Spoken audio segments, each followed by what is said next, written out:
Hey folks, welcome back to another video. Finally new content on my channel. Today it's about Bliss Voices. It's a plugin you probably really need. There are a lot of plugins on the market you not really need. It's just a new repackaged stuff you already have in a new interface or some kind of stuff. But this is a plugin I think it's really worth to look at. And I show you here how this works or what it's all about. So here I've recorded my voice, my beautiful voice, just to make this a bit easier here to demo.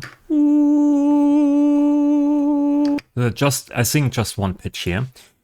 And on that we put Bliss Voices. This is how it looks like. That's the main interface. We have multiple tabs here: performance, MIDI, voices, modulation, sequencer. Important one is of course voices. And here we have first voice active, right? All these other voices are disabled.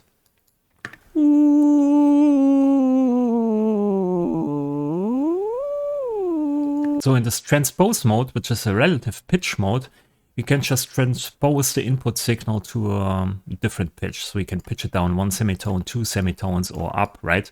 So it's relative. We also can change the formants here, the fixed frequencies of my voice recording.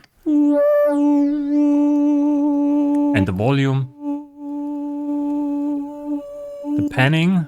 We have some filters here, and also you can delay it time-wise to offset basically the input. So this is interesting. This is basically just a pitch shifter kind of. But of course we have multiple voices. We can say we want to stay on the original pitch here with voice 1. Voice 2, we want to pitch it up 2 semitones. And now we have some kind of choir, some kind of chorus.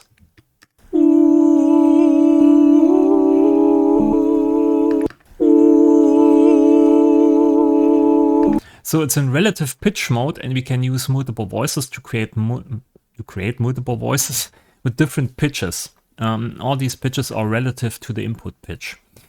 So now there's the second mode called flatten. And flatten is an absolute mode, and now it switches from semitones here, right, to notes. So you put in the notes you want to end up, or you want to have, basically. So we want to have here, for this, we want to have F#3.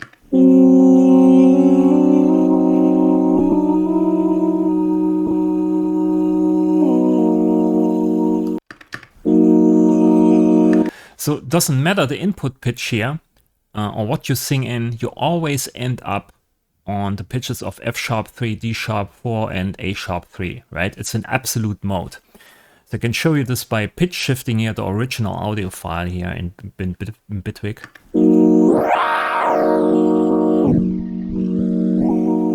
So the tonality changes, of course, because of the pitch shift algorithm. But the voices or the pitches are basically the same. They stay fixed on these notes, which is really nice. Also in transpose mode, you can do something like using here the tune correction. So you can say, I want to sing in multiple notes, multiple pitches, right? But they always want to stay on a certain scale. So you can say, I want to use voice 1, voice 2, and voice 3. I want to pitch correct this to D# minor, right?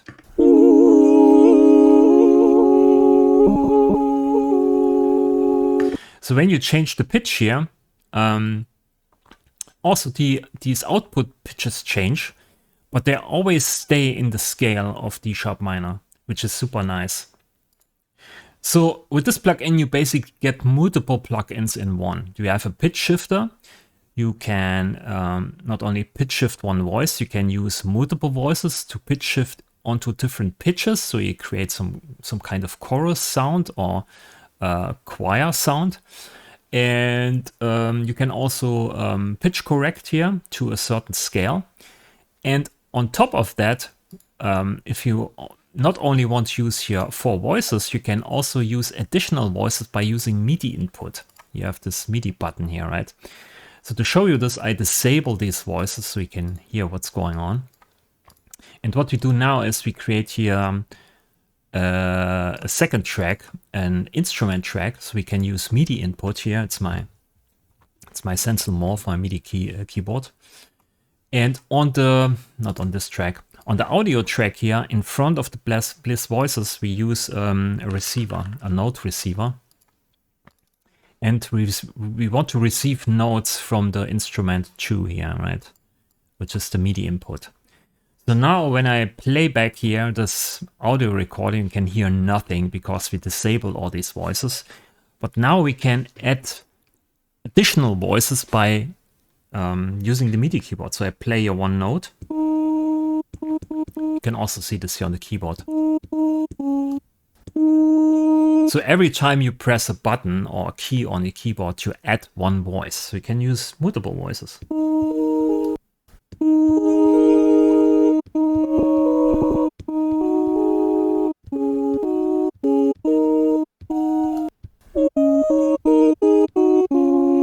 Right?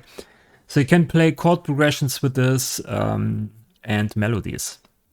And the best thing is you don't need to use a vocal recording here. You can just use your real-time microphone recording. So when I put this here and I switch this off, and then I switch here also my microphone and OBS off and switch this here on, I can sing and play on the keyboard.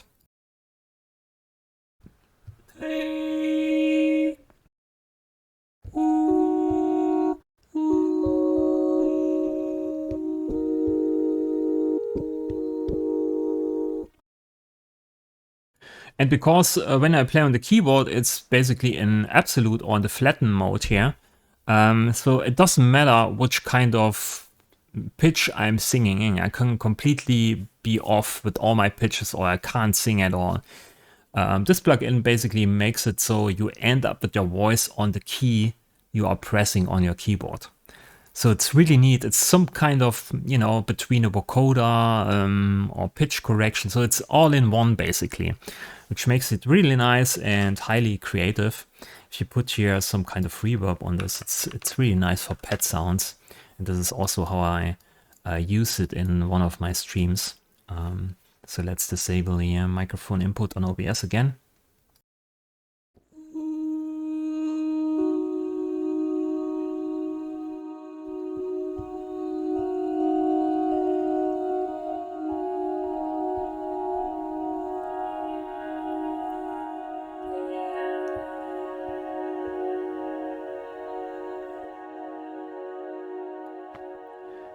And because you can sing and play at the same time, you can basically change how you sing into the microphone. You know, change your mouth positions, and it's super expressive. And if you also use here this with MPE keyboard, so you can switch this here into MPE mode in Bitwig Studio, and you can go here to the performance tab. You have also slide and pressure and so on. So you can see here when I slide up and down on my Stencil, maybe I show you this here on my, right, when I do this here, slide up and down, or to the side, left and right, or pressure, how hard I press on the keyboard, you change basically these parameters here. So slide, and you can see pressure. This is basically how hard I press on the keyboard.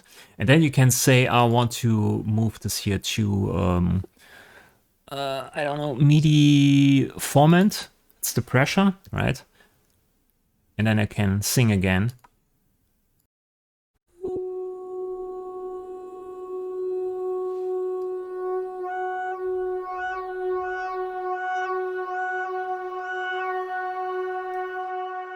So this makes this plugin highly expressive in combination with MPE and your voice, your real-time voice input, because you can change how you sing, right? You can be expressive, which is really, really nice. And if you sample this and create pet sounds with this, put this into the sampler, you have basically an unlimited source of, yeah, pet sounds, I would say.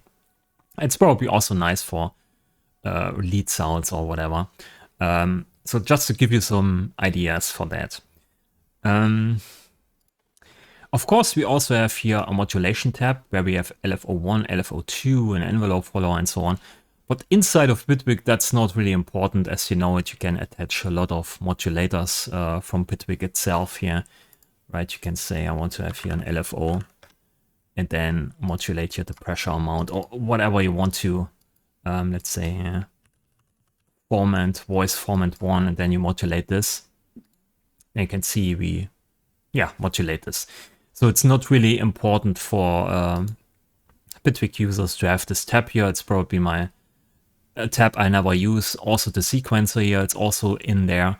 It's probably nice if you use Logic or Cubase or whatever where you don't have these abilities, or maybe also on the iPad, because this one here is, or it originates on iPads or on mobile devices. So this is also why it looks in a certain way, because we have these big buttons here, right? You can also resize this. It's also nice.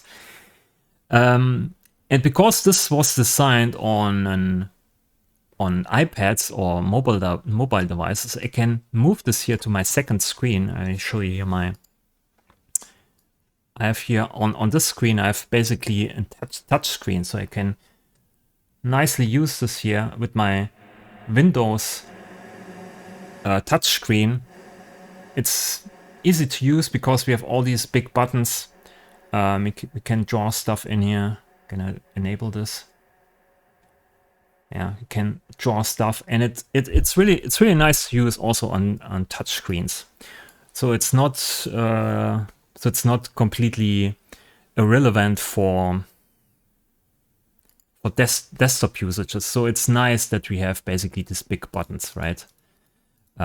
So yeah, that's basically, it's not a review. I want to show you this plugin because I showed this on my recent stream, and a lot of people reacted to it. I want to know what kind of plugin this is and if it's if the latency is too big or whatever. So the latency is completely fine. It's basically let me see here in Bitwig. You can read this here. It's 42 milliseconds. And I think I also explained this here on the right side. On the bottom, we have a real-time button, this one here. So you can bring this down to 0. So there's no latency at all. It's probably the quality is a bit poorer or not that great. But you can bring the latency down to 0, which is probably important for some of you. Okay, I think that's it for this video. I want to show you this. If you liked the video, if you got something out of it, please leave a like, leave a subscription, maybe leave a comment if you have some questions. Also, the link to this plugin is in the description below. It's not an affiliate link, so you can just click on that. I want to show you this, and yeah, that's it for this video. Thanks for watching, and I'll see you on the next one. Bye.